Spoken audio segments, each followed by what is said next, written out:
శ్రీ గురుభ్యో నమః. హరి ఓం.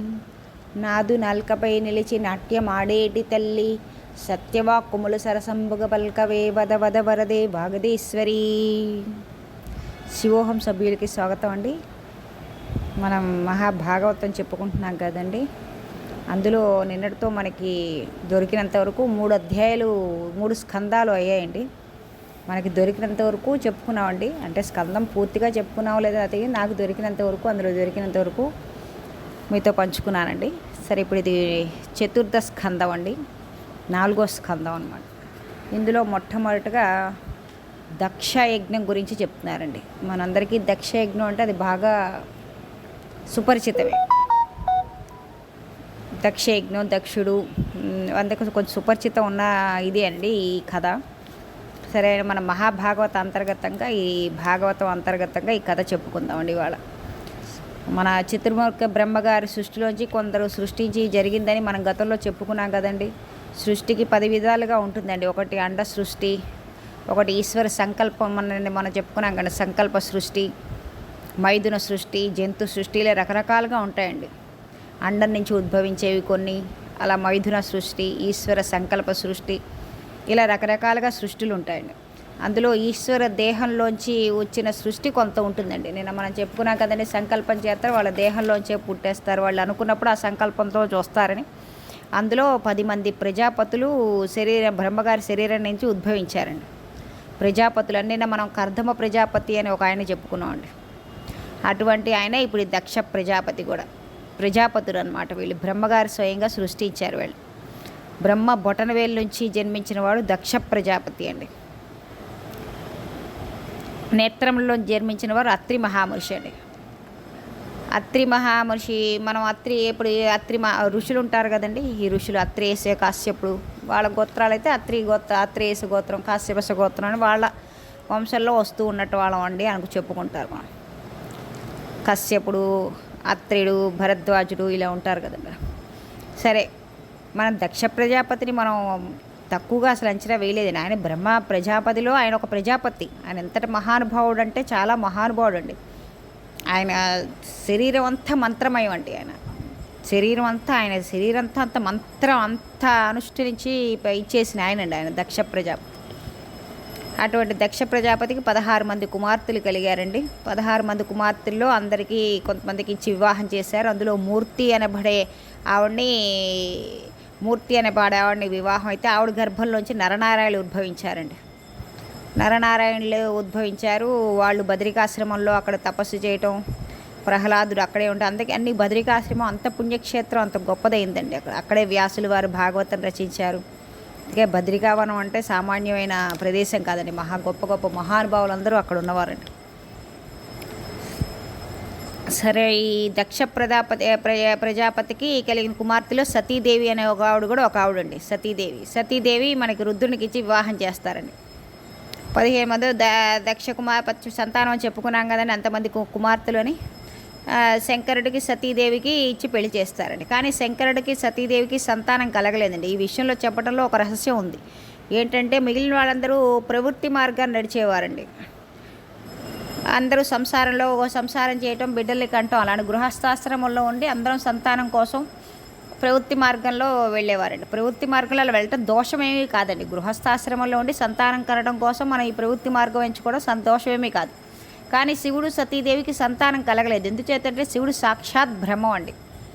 అటువంటి బ్రహ్మ అయిన వాడు మరలా పిల్లలు హడావుడి ఎక్కడ ఉంటుందండి. ఆయన జన్మించవలసిన అవసరం లేదు. ఆయనే ఉన్నదంతా, అసలు ఆయనే సృష్టికి కారణం కూడా ఆయనే కదా.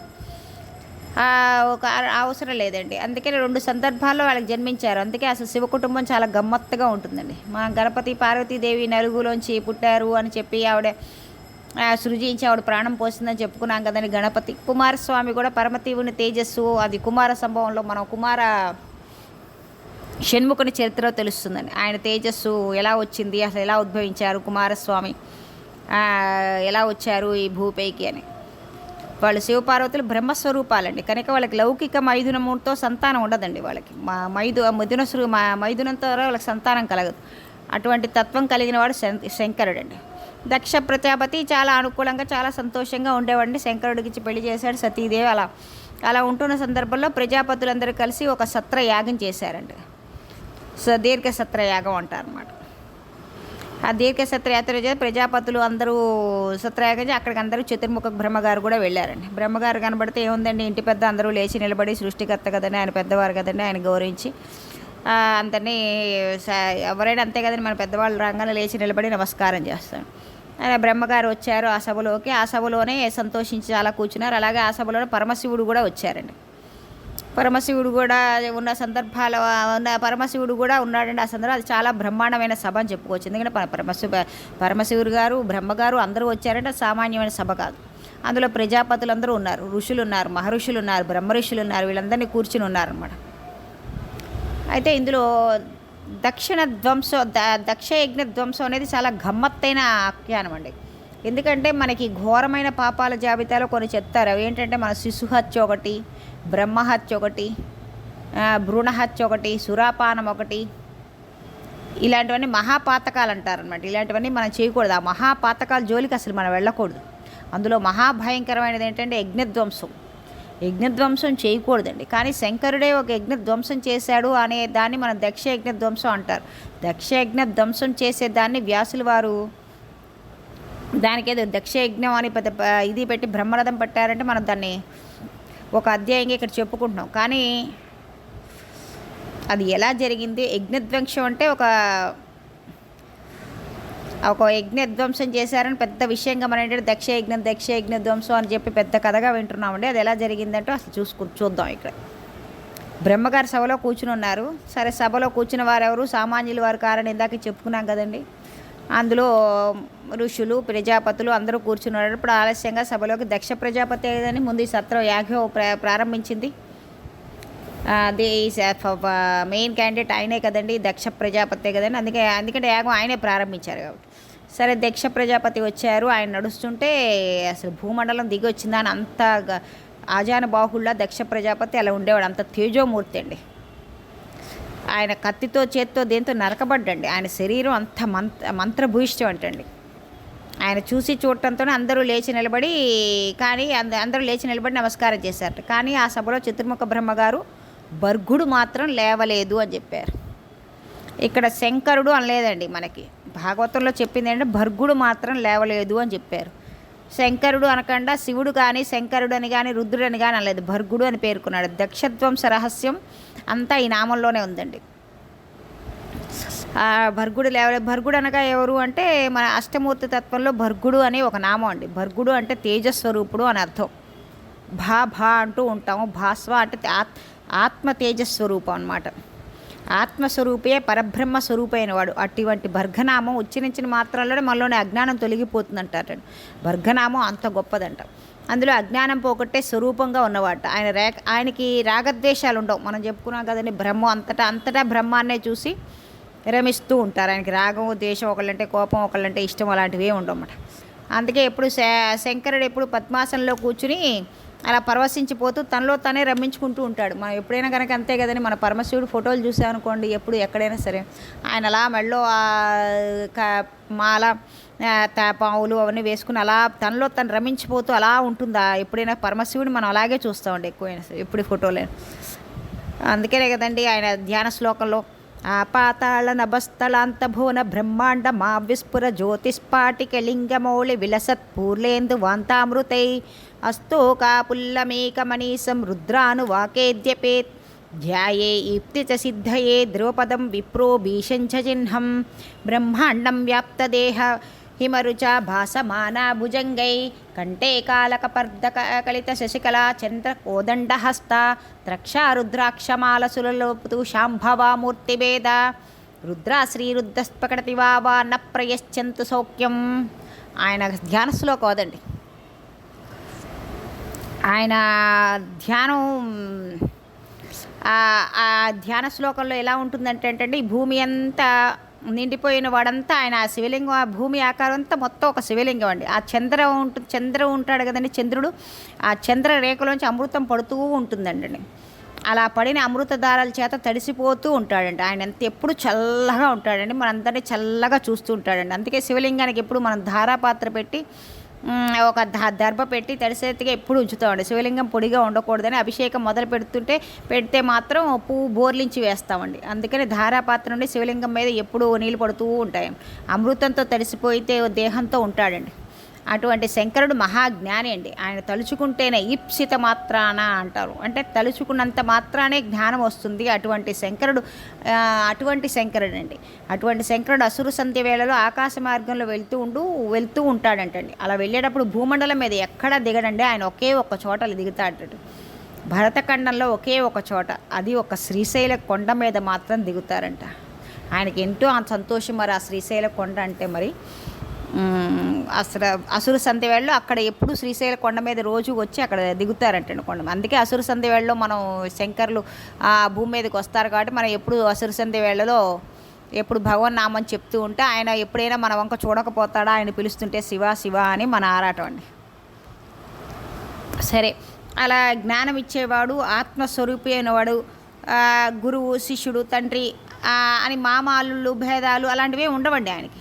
ఆయన ఎందుకంటే ఆత్మస్వరూపుడే ఉన్నాడండి. అక్కడ మా మామగారు, మా వాళ్ళు అని అక్కడ భేదాలు ఉండవు ఆయనకి.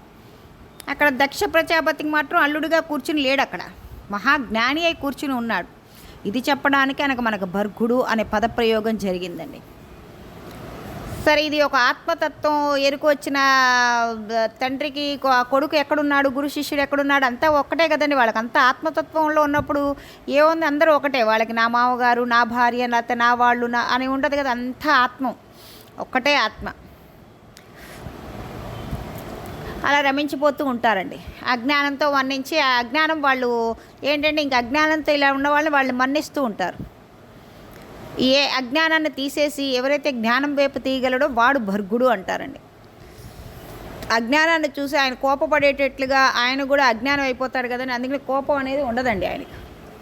ఆయన తన స్థానం నుంచి భ్రంశం కాడు, అలాగే కూర్చుని ఉన్నాడు భర్గుడు అని. సరే, దక్షుడు వచ్చాడు, దక్ష ప్రజాపతి వచ్చాడు. భర్గుడు లేవనే లేదు. అప్పుడు పితామహుడు చతుర్ముఖ బ్రహ్మగారి ఇంటి పెద్ద ఆయన కదండి. ఆయన లేకపోయినా ఆయన ఏంటంటే ఆయన పెద్ద తండ్రి, ఆయన తండ్రి కాబట్టి లేవలేదని ఏమనుకోలేదండి. కానీ శివుడు బాహ్యనందు దక్ష ప్రజాపతి అల్లుడు కదండి, మామగారు పితృపంచకంలో ఒకడండి. దక్షుడికి ఏంటంటే అల్లుడుగా కనిపిస్తున్నాడు. నేను వచ్చాను, లేవలేదు, నా అల్లుడైన వాడు. మామగారు పితృపంచకంలో ఒకరంటండి. 5 తండ్రులు ఉంటారంటండి. ఒకళ్ళేమో జన్మనిచ్చిన తండ్రి అంటండి, కూడా గాయత్రి మంత్రం ఉపదేశించిన తండ్రి, రాజు, పిల్లనిచ్చిన మామగారు, పెద్దనాన్నగారు, లేకపోతే గురువు. ఈ 5 తండ్రులుగా చెప్తారండి. అలాగే అత్తగారు కూడా మాతృపంచకంలోకి వస్తుందంటండి. మాతృపంచకంతోనే వెళ్ళటం కోసం అత్తగారు మధువర్కం ఇస్తుందంటండి పెళ్ళిలో. ఇవాళ మనకి తెలిసేదిలేక మధువర్కాలంటే పంచెలు పెట్టుకోవడం అది ఇది అనుకుంటున్నాం కానివ్వండి.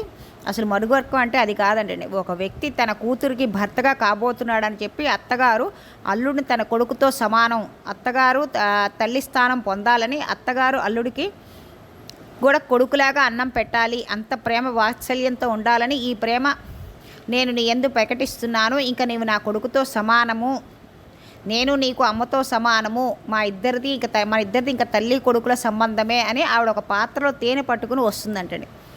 అలా తేనె తేవాలటండి. వివాహకృతిలో ఎదుర్కోవాలంటూ ఉంటాం కదండి. ఆ ఎదుర్కోలు అలా రావటం ఎందుకంటే అత్తగారు ప్రేమ ప్రకటించడం అన్నమాట. అత్తగారు అప్పుడు ఆవిడ తల్లిగా వస్తుందంటండి. చిన్న గిన్నెలో తేనె పట్టుకొచ్చి వెళ్ళి అల్లుడి అరచేతిలో వేస్తుందంటండి. అప్పుడు అల్లుడు సంతోషంగా ఆ తేనెను తీసుకుని అత్తగారి కాళ్ళకు నమస్కరించి, అమ్మ మిమ్మల్ని ఇంకా మాతృపంచకంలో తీసుకుంటున్నాను అని అర్థంటండి. ఇవాళ రేపేంటంటే మన వివాహకృతులు మధువర్కం అంటే జరి అంచుల పంచని అవని ఇవని అలా వచ్చేసిందంటే ఇదంటండి మధువర్కం యొక్క అర్థం. అప్పుడు అంతేగాని ఇప్పుడు ఈ అల్లుడు అందుచేత అత్తగారు అలా తేనె పుచ్చుకుని మధువర్కం తీసుకుని దాంతో వాళ్ళ వంశం అంతా శోభ కలుగుతుందండి, ఆత్మీయత కలుగుతుందంటే. ఇప్పుడు ఇక్కడ అల్లుడు మావ సంబంధంతో ఇప్పుడు దక్షుడు తన అల్లుడు కంటే గొప్పవాడు, నేను మావగారిని అని ఒక అభిప్రాయం ఉంది. కాబట్టి కానీ శివుడు ఇక్కడ ఆత్మస్వరూపే ఉన్నాడు కాబట్టి ఆయన అటువంటి అభిప్రాయం లేదు ఆయనకి. ఆయన దక్షుడిగా వచ్చి ఇంటి పెద్దవాడు అందరి చేత గౌరవింపడుతున్నాడు. ఈ పితామహ ఈయన లేవలేదు, రెండోవాడు అల్లుడు మటుకు లేవలేదు అని అనిపించిందంట ఆయనకి. ఆయన పితామహుడు బ్రహ్మగారు లేవకపోయినా ఆయనకి, ఎందుకంటే ఆయన తండ్రి కాబట్టి ఆయనకేం అనిపించలేదండి. కానీ ఈయన అల్లుడుగా చూసి ఆయన తండ్రిగా చూశారు, ఈయన అల్లుడుగా చూశారు. ఎందుకంటే భర్గుడు మహాజ్ఞాని ఆత్మస్వరూపం, కానీ ఈయన మటుకు మామగారుగా చూడలేదండి. అది మనం తెలుసుకోవాల్సింది. ఎందుకంటే ఈయన మహాజ్ఞాని ఉన్నాడు, అక్కడ ఆయన చూడకూడదని కదా. ఆయన ఏంటంటే ఆత్మతత్వంలోకి వెళ్ళిపోయాడు. ఎప్పుడైనా సరే ఒక జ్ఞానిని మనం అనుకరించకూడదండి. లోపలికి వచ్చాడు, వచ్చి సభలో ఎవరైనా చూసారు, బ్రహ్మగారు లేవలేదు, అందరిని చూసి దక్షుడు పట్టించుకోలేదు. ఇప్పుడు ఎంత కోపం వచ్చేసిందంటే అల్లుడు లేకపోవడం గమనించాడు. అల్లుడు కాబట్టి నా కొడుకుతో సమానం, నేను మావగారిని, పితృపంచకంలో ఒకడిని, తండ్రి లాంటి వాడిని, మిగిలిన వాళ్ళంతా లేచారు, అల్లుడు లేవలేదు, ఏంటా బాధ, లేచి మావయ్య గారు నమస్కారం చేయాలి కదా అన్నాడు. కానీ ఆయన అలా అనలేదండి. అలా కూడా అనకుండా అతనికి ఎంత అహంకారంతో ఉన్నాడో చూడండి. దక్షుడికి అహంకారం వచ్చేసింది ఒక్కసారిగా, కడుపులో దాచుకోలేకపోయాడు. అది అజ్ఞానం అంటే. కోపం వచ్చేసింది. మనం ఏంటంటే ఇక్కడ పరిశీలి ఒకళ్ళు నమస్కారం పెట్టలేదని కడుపులోంచి కోపం పెట్టుకుంటారు. ఒకరిని చూస్తే ఒక నమస్కారం స్వచ్ఛందంగా వాళ్ళంతా వాళ్ళు పెట్టాలండి. అంతేగాని పలానా వాడు నమస్కారం పెట్టలేదని కక్షలు, మన సంస్కార యోగ్యత మనం కోల్పోతామండి. వాళ్ళ నమస్కారం మనకి పెట్టలేదేంటి అని మనం అనుకోకూడదు. అది నమస్కారం అనేది ఎవరికి వాళ్ళ మర్యాద అనేది ఎవరికి వాళ్ళ యొక్క సంస్కారం బట్టి వస్తుందండి. అలాగే దక్ష ప్రజాపతి అంతమందిలో సభలో గుర్తుపెట్టి ఇప్పుడు దక్ష ప్రజాపతి అజ్ఞానంతో నాకు పెట్టలేదు, నేను ఎంతటి వాడిని అని ఒక అహంకారం బయలుదేరేది. అజ్ఞానం మీద ఉండిపోయాడండి. ఆ శంకర్ చూశాడు, కళ్ళు ఎర్రబడిపోయాయి. క్రోధంలో సభలో ఉన్న వారందరినీ చూసి శంకరుని చూపిస్తూ వీడు ఎవడు అన్నాడు. అప్పుడు అందరూ ఆశ్చర్యపోయాడు. అల్లుడు కదా, ఏంటి ఇలా అంటారేంటి, ఆయన అల్లుడే కదా, కాళ్ళు కడి కన్యాదేశిన అల్లుడే కదా అనుకుని ఆశ్చర్యపోయాడు. శివుడేమో ఏమీ మాట్లాడలేదండి, ఎందుకంటే ఆయనకి జరుగుతున్నది మొత్తం ఆయనకు తెలుసు కదా. శివుడు నవ్వుతూ కూర్చునిపోయారండి. ఆయనకు అర్థమైంది, నమస్కారం పెట్టలేదు కదా, కోపం వచ్చి ఉంటుంది అనుకున్నాడు ఆయన. అక్కడ ఉన్న వాళ్ళంతా లేచి శివుడండి అని జవాబు చెప్పారు. ఈ మాట వినేసరికి దక్షుడికి ఇంకా కోపం వచ్చింది. శివుడా అని మరలా ప్రశ్నించాడంటండి.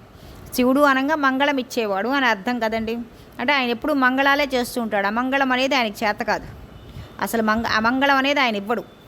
అన్ని మంగళాలకు కారణం శివుడేనండి. అందుకని ఆయన శివుడు అని పేరండి. ఆ పేరు చెప్పగానే ఇక దక్షుడికి కోపం వచ్చి ఆయన అప్పుడు దక్ష ప్రజాపతికి కోపం వచ్చి, ఈయన శివుడు అంటారేంటి, ఈయన లుప్త క్రియాకలాపకుడు అనే మాట చెప్పాడండి. లుప్త క్రియాకలాపకుడు అంటే ఏ పని చేయనివాడు, ఏ పని ఉండడు, అలా కూర్చుని ఉంటాడు. వీడికి మానమర్యాదలు లేవు, దిగంబరుడు, బట్ట కట్టుకోడు, మానహీనుడు, మర్యాద లేనివాడు, మత్త ప్రచారుడు, ఎప్పుడు మదించి ఎలా ఉంటాడో అలా తిరుగుతూ ఉంటాడు, ఉన్మత్త ప్రియుడు, పిచ్చి వాళ్ళందరినీ వెంట పెట్టుకు తిరుగుతూ ఉంటాడు. అలాంటి వాళ్ళంటే ఈయనకి ఇష్టం. ఎప్పుడు చుట్టూ భూత ప్రేతాలని పిశాచాలని పెట్టుకుని తిరుగుతూ ఉంటాడు. ప్రమదగణాలన్నిటికీ నాదుడై ఉంటాడు. భూతలిప్తుడు, శ్మశానంలో కాలిన శవాల బూడిదని తీసుకుని ఒంటికి రాసుకుంటూ ఉంటాడు. శవాలను కాలిపోయిన తర్వాత వాడి ఎముకల్ని దండగా వేసుకుని మెడలో వేసుకుంటూ ఉంటాడు. అసలు వీడిని అంతరమ్యనందు కానీ బాహ్యందు కానీ శౌచమే లేనివాడు, చాలా చాలా దుష్టుడైన హృదయం ఉన్నవాడు. వీడి పిచ్చి వాళ్ళందరికీ నాయకుడు. శవాలన్నిటికీ ఎక్కడ కాలుస్తారో అక్కడికే వెళ్ళి ఎవరు ఎక్కడికి వెళ్తే భయపడతాడో అటువంటి శ్మశానాలను తిరిగేవాడు.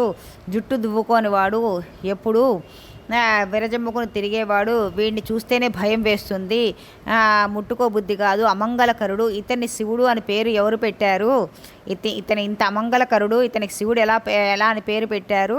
ఇతను ఎంత అమంగళకారుడో కదా, శివుడు అని పిలిస్తే ఆ నామం ఏమనిపిస్తుందో తెలుసా? వీడికి శివుని పిలవటం యజ్ఞోపవేతం లేనివాడికి ఉపనయ సంస్కారం జరగటం అని, స్వరం లేనివాడికి వేదం పట్టుకు వెళ్ళి ఇచ్చినట్లు ఉంటుంది అన్నాడు. చూడండి ఎంత దారుణమైన మాట మాట్లాడారో ఇవాళ దక్ష ప్రజాపతి. మొత్తం శివనింద చేసేసారండి, శివనిందని చేశారు. ఇదంతా మాట్లాడుతున్నప్పుడు శంకరుడు అన్నీ చూస్తూనే ఉన్నారండి, ఏమీ చేయలేదు. ఆయన సంతోషంగా నవ్వుతూ కూర్చున్నాడు. ఎందుకంటే ఆయన బ్రహ్మమునే చూస్తారు కదండి ఎందులో అయినా సరే. దక్షుడికి మాత్రం శంకరుడిని చాలా తిట్టేశాడండి. సాధారణంగా కోపంగా ఉండేటువంటి లక్షణం ఏంటంటే, మన ఎవరి మీద కోపం వచ్చి వాడితో కోపడుతుంటే ఆ వ్యక్తి మాట్లాడకుండా కూర్చున్నాడు అనుకోండి, ఇంకా కోపం పెరిగిపోతూ ఉంటుంది. నేను ఇంత వాగుతున్నా అసలు ఏం మాట్లాడట్లేదు, ఏం పట్టించుకోవట్లేదు అని ఇంకా కోపం పెరిగిపోతుందండి. కానీ శివుడికి ఏంటంటే, ఇంకా శివుడు భర్గుడు కదండి, నవ్వుతూ కూర్చున్నాడు. దక్షుడికేమో ఇంకా కోపం పెరిగిపోయింది అనమాట.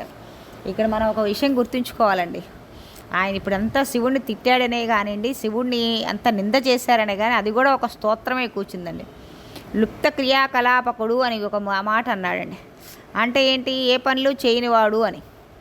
అంటే ఏంటంటే, ఇప్పుడు మనకి రెండు మార్గాలు ఉంటాయి, ప్రవృత్తి మార్గం, నివృత్తి మార్గం. అంటే ప్రవృత్తి మార్గం అంటే మనం మన ప్రవృత్తి మార్గంలో మన ధనం సంపాదించి సంసారాన్ని పోషించుకుంటూ కుటుంబాలను చూడటం, కర్మకాండాలు చేస్తూ ఉంటాం, పూజలు చేస్తూ ఉంటాం. ఇలాంటివన్నీ మన ప్రవృత్తి కోసం మనం చేస్తూ ఉంటాం. అది కామ్య కర్మ అండి. తనకేదో శుభం జరగాలని ఇవన్నీ చేసుకుంటుందో మనకేదో శుభం జరగాలని ఇవన్నీ చేసుకుంటుంది. రెండవది ఏంటంటే నివృత్తి మార్గం. తాను ఏమీ చేయడండి. జ్ఞాన మార్గంలో తన బ్రహ్మమై తెలుసుకుని బ్రహ్మయ్య అయిపోతూ ఉంటాడు. బ్రహ్మవిద్ బ్రహ్మైవ భవతి అయిపోతూ ఉంటాడండి.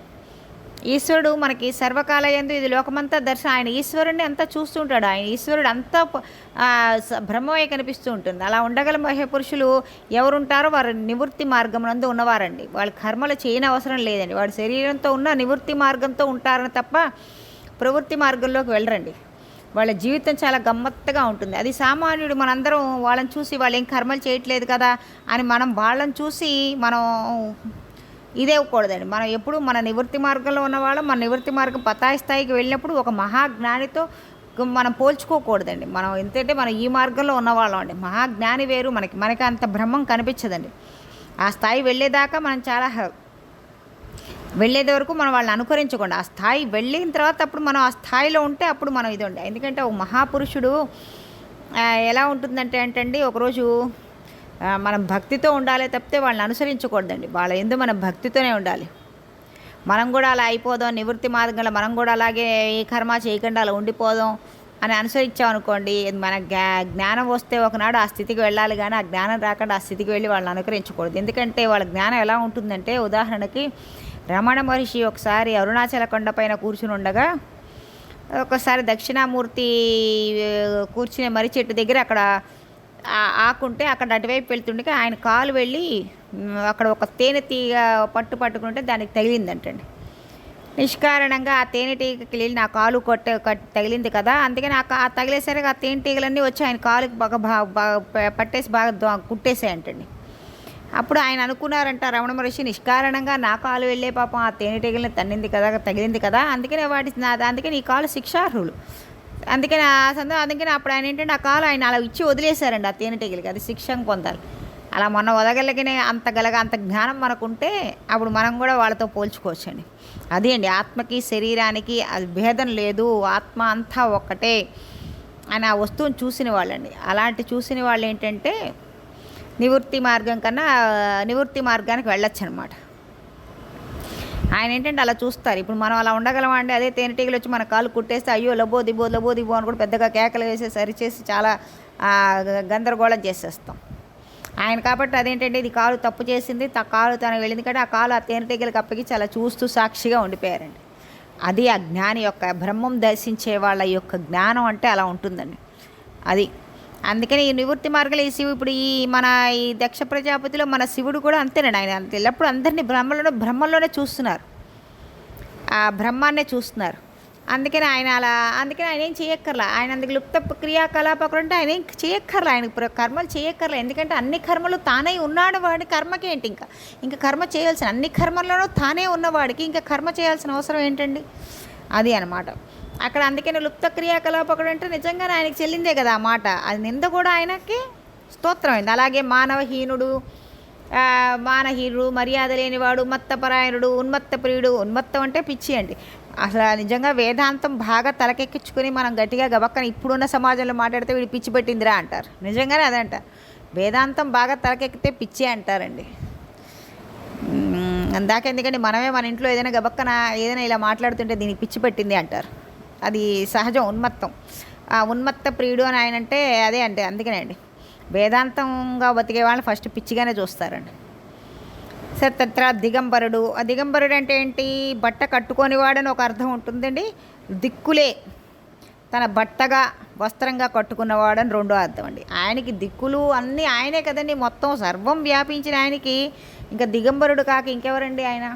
అలా మొత్తం ఆయన భూత ప్రేత పరివర్తుండు అంటే ఆయన భూతాలు పిశాచాలతో తిరుగుతారండి. అన్నిట్లోనూ బ్రహ్మం చూసే ఆయనకి భూతాలేంటి, ప్రేతాలేంటి, భగవంతుడు ఏంటి అన్నీ ఒకటే కదండి. ఆయనకు అందరూ సమానమే కదండి, అందరూ సమానమే కదా. ఉగ్రప్రేత భూతానికి ఉపేతుడు అంటూ ఉంటాడు. అలా అంతా ఏంటంటే ఆయన తిట్టేవన్నీ నిందాస్తోత్రం అయిపోయింది. నిందాస్తోత్రం లాగా ఏంటంటే అది కూడా ఒక స్తోత్రం అయిపోయింది.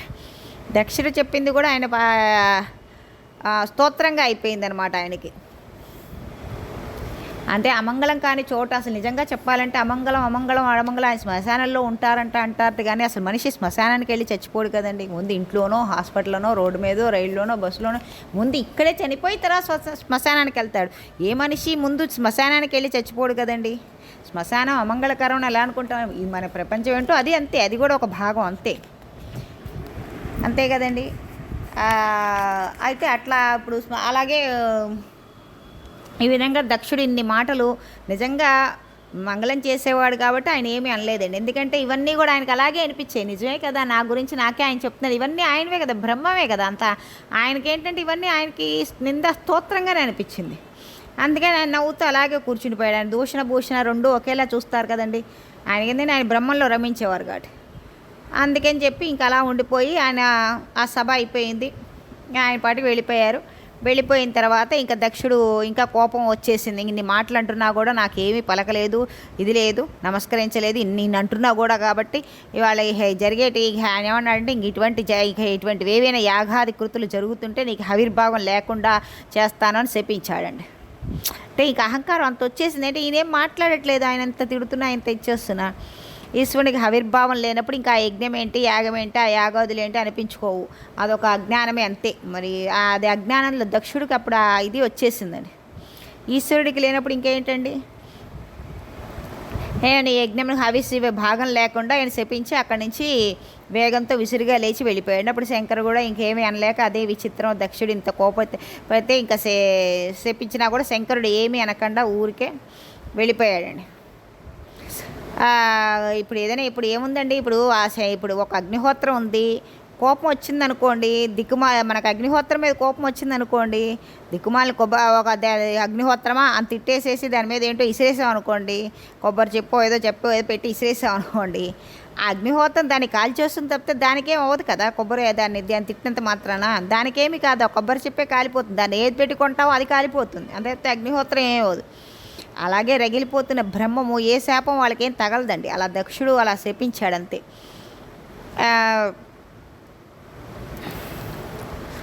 ఈ లోకంలో మనకి విచిత్రం ఉంటుంది కదండి. అసలు వాళ్ళు బాగానే ఉంటారు, కొట్టుకున్న వాళ్ళిద్దరూ దక్షుడు ఆయన వాటికి ఆయన వెళ్ళిపోయాడు, ఈయన పాటికి శివుడి పాటికి శివుడు వెళ్ళిపోయారు. ఈ అక్కర్లేని బేషుగాలని ఎవరికి ఉంటాయంటే పక్కన ఉన్న వాళ్ళకండి, వీళ్ళు ఇంకా ఆద్యం పోస్తూ ఉంటారు అన్నమాట. అందులో వాళ్ళిద్దరూ బాగానే ఉన్నా కూడా ఇప్పుడు దక్షుడు తిడుతుంటే భృగుడికి సంతోషం కలిగింది. ఎందుకంటే భృగుడికి కొంచెం విష్ణు ప్రీతి ఎక్కువ అండి. అందుచేత శివుడికి విష్ణువు కన్నా భేదం అనుకున్నాడు, దక్షుడు శపించాడు. కానీ వాడు ఇంకా మూర్ఖత్వం, శివుడు విష్ణువు ఒకళ్ళే అని భేదం, వాళ్ళు ఇంకా భేదం చూశాడు కాబట్టి భృగు మహర్షి ఆయన సంతోషపడ్డాడు.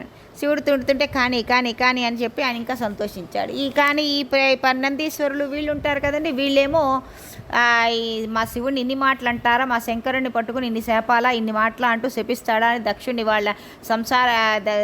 వాళ్ళ నుండి సంసారం మీద పడిపోకాక, నువ్వు ఇంకా లౌకిక విషయాల మీద వెళ్ళిపోనుగాక, నీ మనసంతా నీకు ఏకాగ్రత కుదరకుండుగాక అని అన్ని రకరకాల శాపాలు ఇచ్చారంటండి.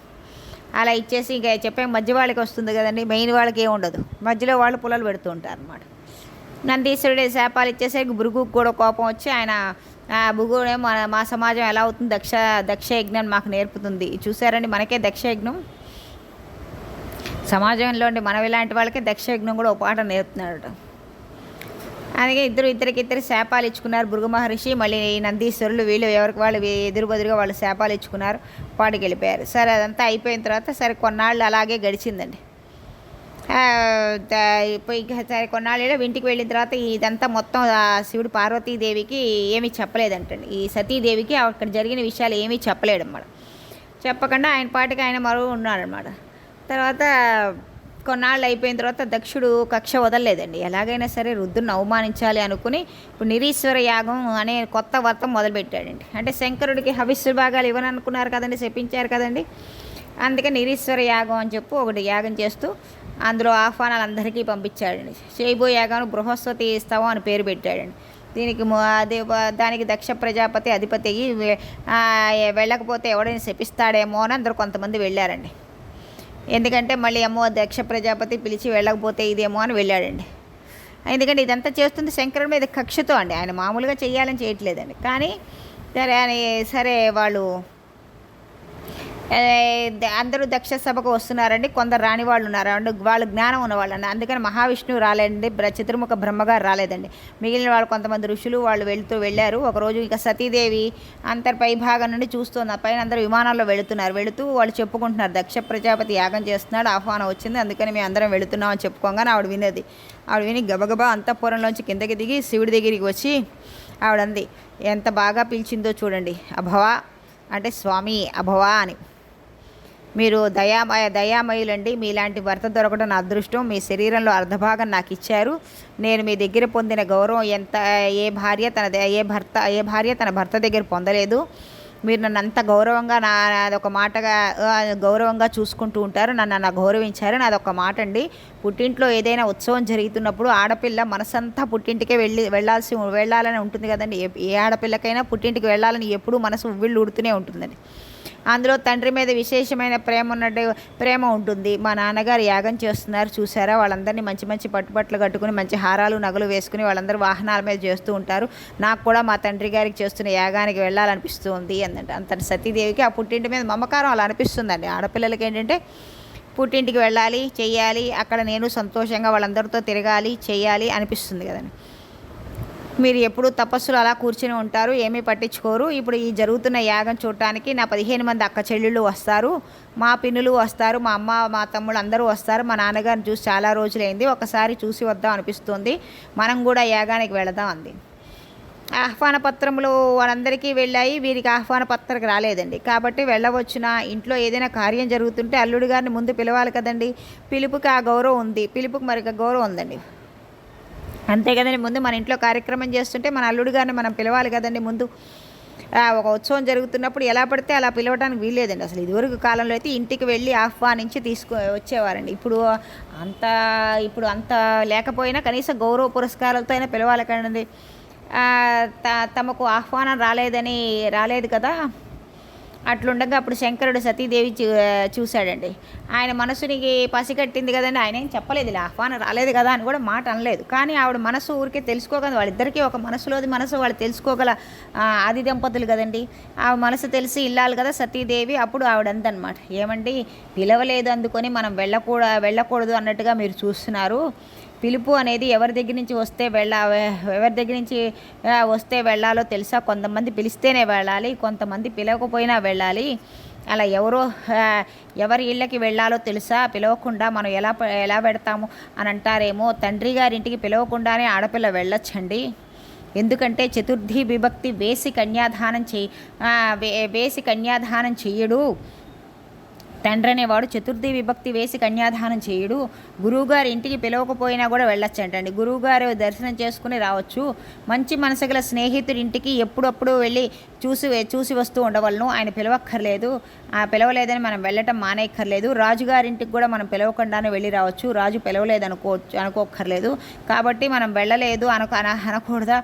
ఆయా ప్రదేశాలు సజ్జులైన వారు పిలవకపోయినా వెళతారు అందాడు. అంత తెలివి తక్కువది కాదండి ఆవిడ, సాక్షాత్ విద్యాస్వరూపిణి అండి. ఆవిడ చెప్పిన దాంట్లోనూ ధర్మమే కదండి, ఆవిడ చెప్పింది ధర్మమే అండి. ఇప్పుడు శంకరుడు అన్నాడు, దేవి నువ్వు చెప్పింది యథార్థమే, పిలవకపోయినా సరే పుట్టింటికి ఉత్సవం జరుగుతున్నప్పుడు ఆడపిల్ల వెళ్ళవచ్చు, ఆడపిల్లకి అధికారం ఉంది. కానీ నేను ఒక మాట చెప్తాను విను అని పూర్వం జరిగిందంతా చెప్పారండి. ఇలా మీ నాన్నగారికి నేనంటే కోపంగా ఉంది, ఇప్పుడు నువ్వు వెళ్తే కనుక నేను అవమానిస్తారు. ఇప్పుడు నేను చేసే కారణం కూడా అందుకే చేస్తున్నారు. నువ్వు మామూలుగా ఉంటే పుట్టింటికి పిలవకపోయినా వెళ్ళవచ్చు, కానీ వారు ఇప్పుడు కోపంతో ఉన్నారు. ఆ కోపం నీ మీద చూపిస్తారు, ఇప్పుడు నిన్ను పలకరించరు. అప్పుడు నువ్వు బాధపడతావు, మిక్కిలి బాధపడతావు. ఆ బాధ నిన్ను కుంచివేస్తుంది అని చెప్పారంటండి.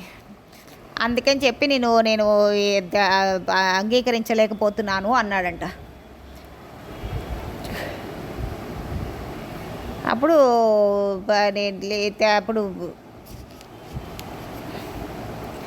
అప్పుడు నేను ఎందుకు లేవలేదు, ఇప్పుడు ఇలా జరిగింది, అప్పుడు నేను లేచి నిలబడి నమస్కరించలేకపోవడం వల్ల మీ తండ్రి గారికి కోపం వచ్చింది, కానీ నీకు యథార్థం చెప్తున్నాను విను అని ఇప్పుడు పార్వతీదేవికి యథార్థం చెప్పారంటండి శివుడు. దేహభ్రాంతి కలిగినటువంటి వాడు తను వస్తున్నాడని ఈ శరీరం నమస్కారం చేయాలని కోరుకుంటాడు, కానీ ఆత్మస్థితిగతుడైనటువంటి వాడు అంతటా నిండి నిబీకృతున్న వాసుదేవుడే లోపల నడిచి వస్తున్నాడని ఆ బ్రహ్మమునందు రమిస్తూ ఆ వాసుదేవుని దర్శనం చేసుకుని అలాగే ఉండిపోతూ ఆ వాసుదేవుడికి మనసులో నమస్కారం చేస్తాడు.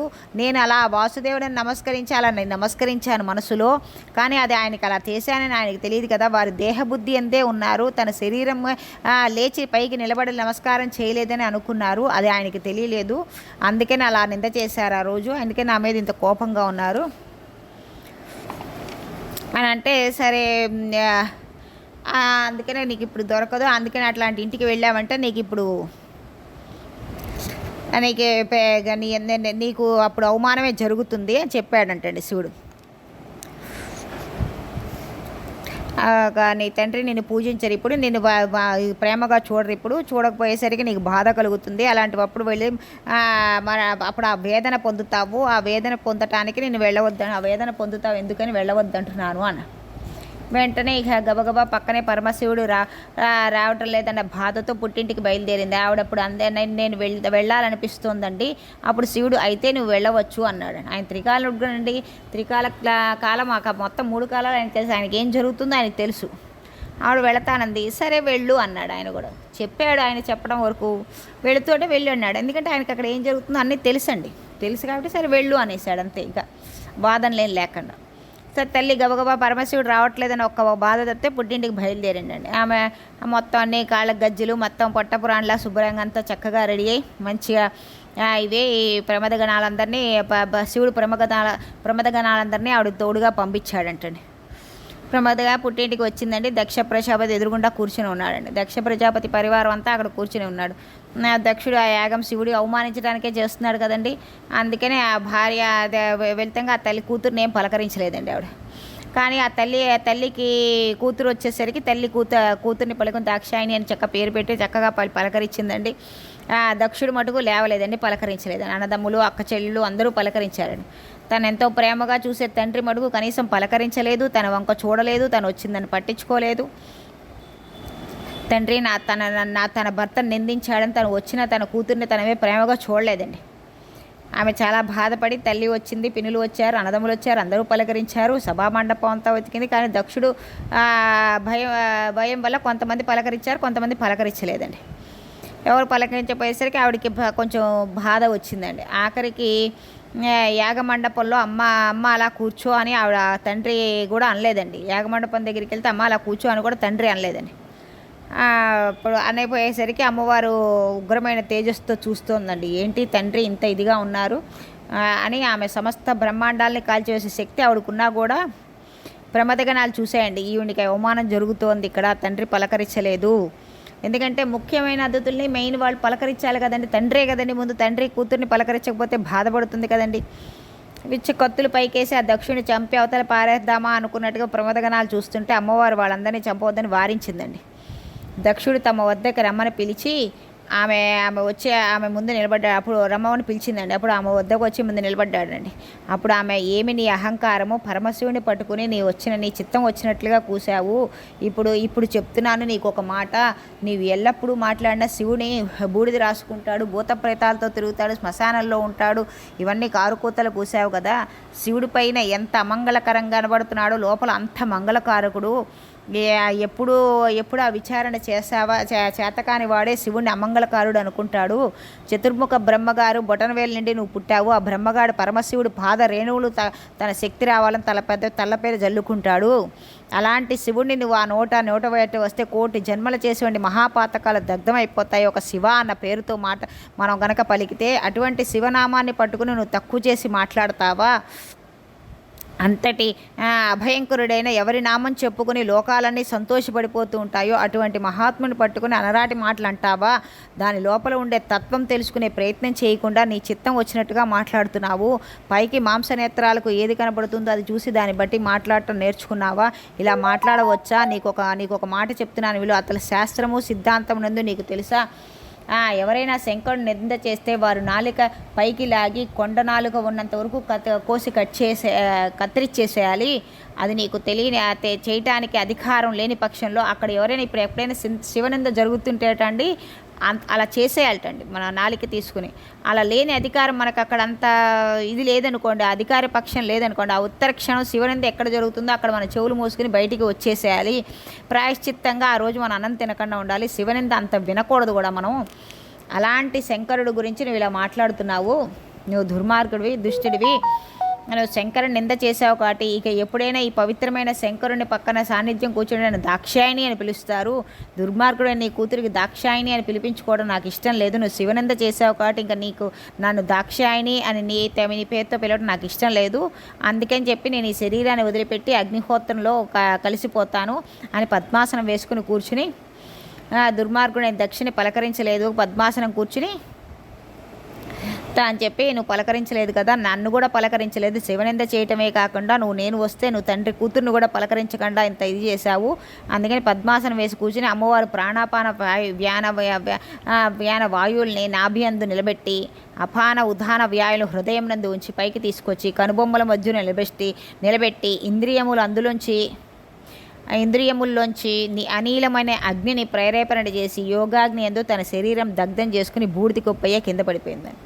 ఇక ఏముంది, అంత అలా కింద పడిపోగానే అంతే అమ్మవారు హాహాకారాలు. ఇక కన్న కూతురు యాగసారాలో ప్రాణం విడిచిందని ఆ తల్లి కూతుర్లు అమ్మ బ్రాహ్మణుడు దుర్మాతుడని ఆ వీడి కూతురుని పలకరించలేదని ఆశ్చర్యపోయి ఇక ప్రథమగణాలు ఎక్కడ లేని కోపం వచ్చి కత్తులు తీసి దక్షిణమై పడ్డారండి. భృగునికి చాలా భృగుడేమో ఒక పక్కన వాళ్ళవే పక్షాన కదండి.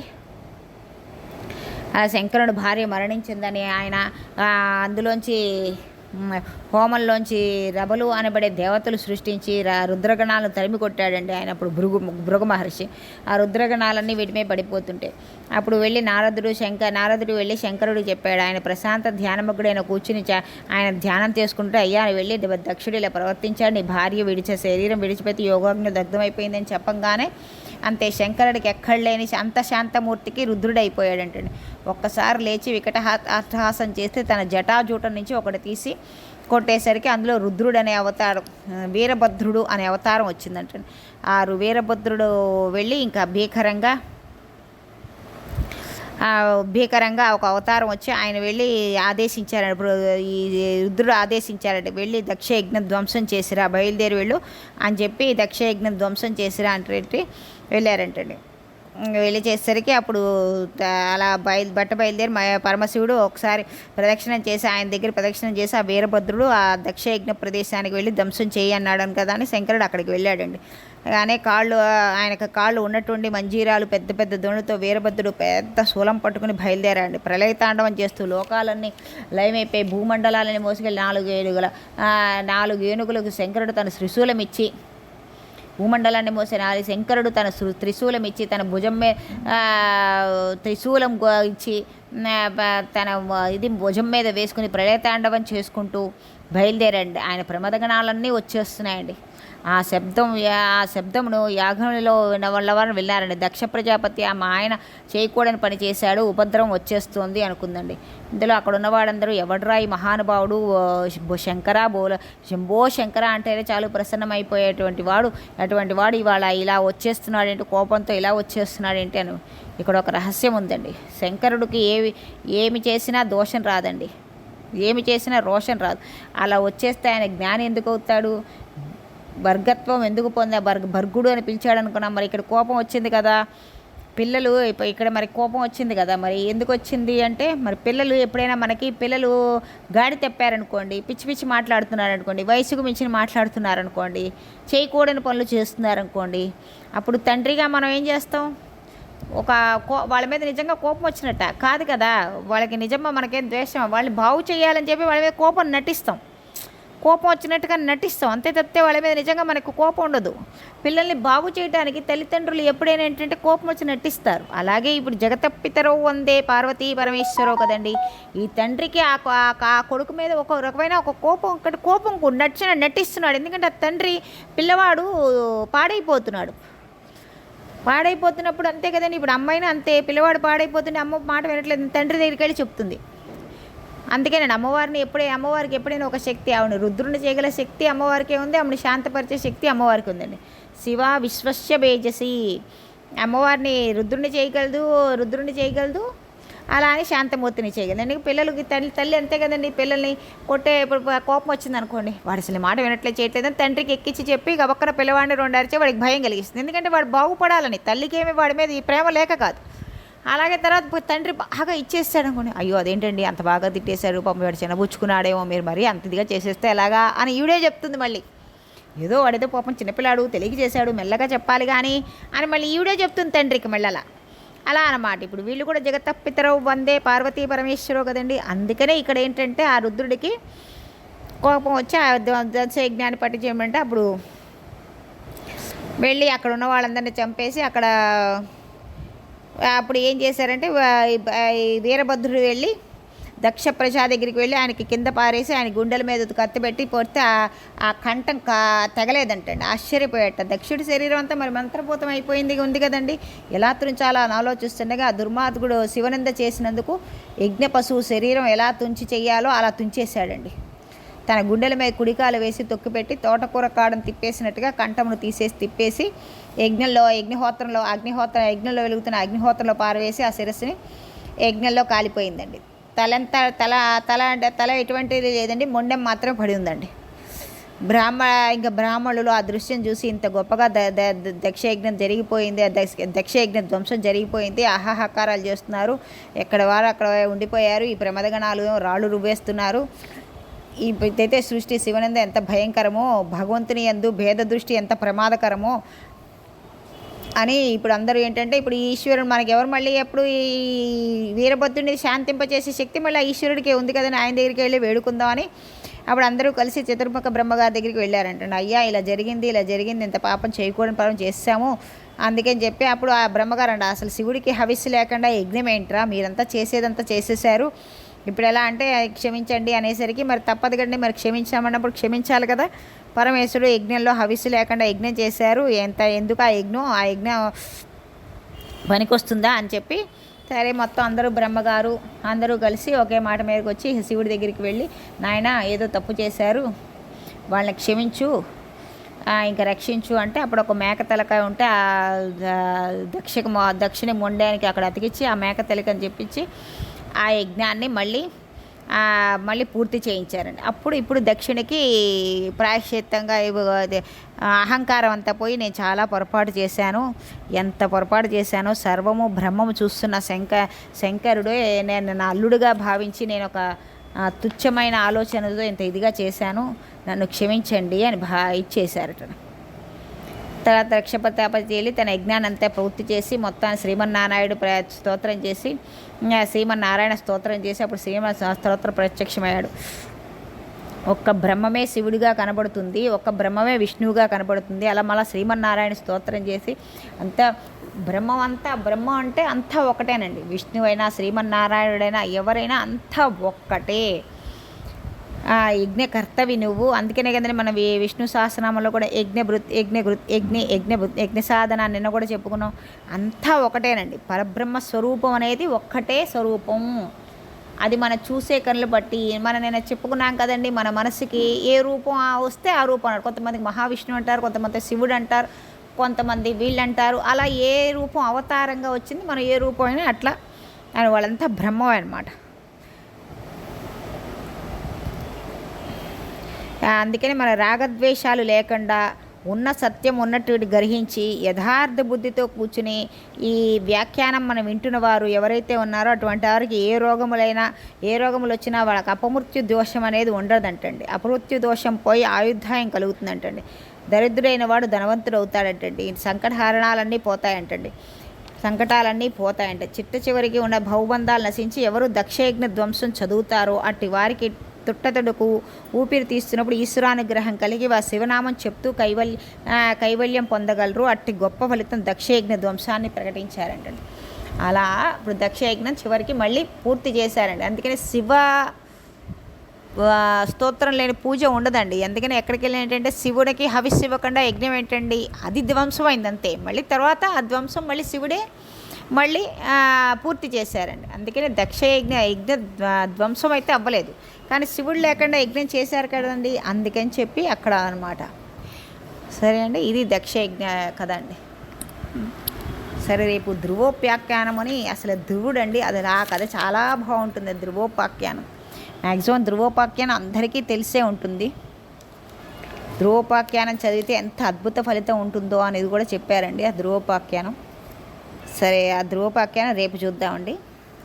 ఓకే, స్వస్తి అండి. లోకా సమస్త సుఖినో భవంతు.